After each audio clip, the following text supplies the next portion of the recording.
Welcome to Facts TV News, where everything is true. No easy fix for Norwood.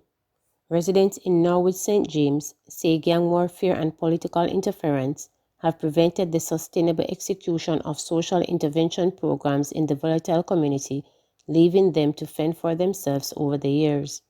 The community is the latest beneficiary of the government's zone of operation ZOSO, which has social intervention as a key component.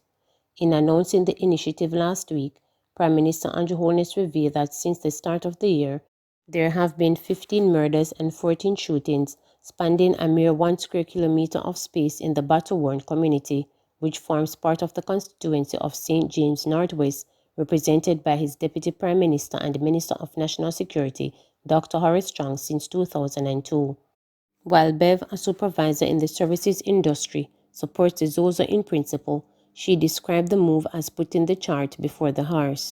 Social intervention without addressing the root cause is like dressing a sore without cleaning it, she stated on Wednesday. I am not a criminal, but I can lose my life just because I live in one of the areas involved. Bev continued, this is a turf war between Wagon Lane and Golf, so even the baby that is just born has to start defending themselves from very early. The attacks can come at any time, and I am sure that if we were not able to defend ourselves, many would have died. Lack of social intervention and the absence of police posts were among the main concerns of Norwood residents. Shots are fired every night and day. The police lack the quick response for the cry or call of residents, makes the gunmen more brazen, a portion of the document read. According to the report, residents are also of the view that the political representatives in the constituency can be more to assist the anti-gang effort of the police. However, during the tour of the community yesterday, Dr. Horace Strong theorized that the increase in gangs due to his tenure was because of their access to cash from the illicit lottery scam since 2006. Businessman George Hamilton, who lost in his bid to wrest the constituency from the incumbent of the 2020 general election, does not agree that he can influence the gangsters, but noted that a community education initiative could create a greater understanding among the residents. Let me make it clear that we don't benefit from gunmen. They have not done anything for us in politics, he said when pressed. What we do is we focus on the people and the development of the community. When we campaign, we don't try to get gunmen in our campaign for them to influence others. What we deal with is the development of the community and the people, he firmly stated.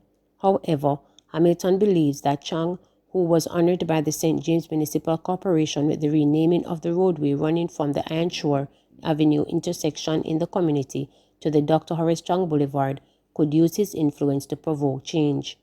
The same approach used in the last election to win the Northwest St. James seat should be doubled towards identifying the gangsters and removing them from the community with the hope of reforming them, Hamilton stated.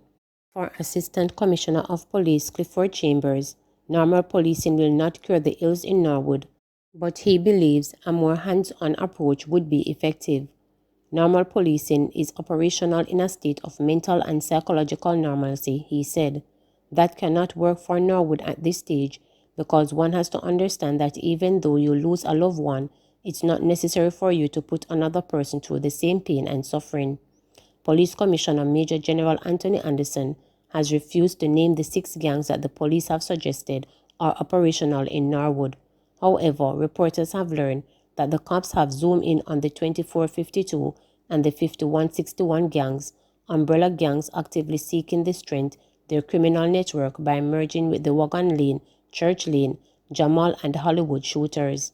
However, reporters found out that unlike the inner city communities in other locations in Jamaica, where Dons control the entire community, every street or block in Norwood has its own general. So, if one general has a disagreement with another general, then that will lead to a serious conflict, and even if you have family living in the other side, it is you against them, a former gangster explained. As long as you are from certain communities, you are automatically on the battlefield.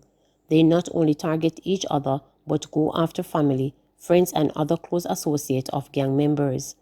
Some of the street-based outfits identified, including the Warwicker, Middle East, Cherry Gardens, Dockertone and Gulf Bottom.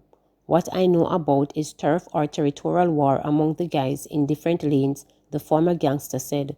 It is natural that, if you are attacked, you are going to defend yourself, and some that are called gangs are just people who are defending their turf because they even fight among themselves. Residents are also critical of the responsiveness of the police, who they claim turned up after the shooting subsides. Government must show that they are serious about the crime reduction by placing a permanent police post in Norwood and engaging the warring sides to put an end to it, said a resident of Hendon, Norwood. If the police cannot win the confidence of the people, then they will show more respect to those who will defend their homes from attacks. Please remember to subscribe, like, share, and click the notification bell for daily updates.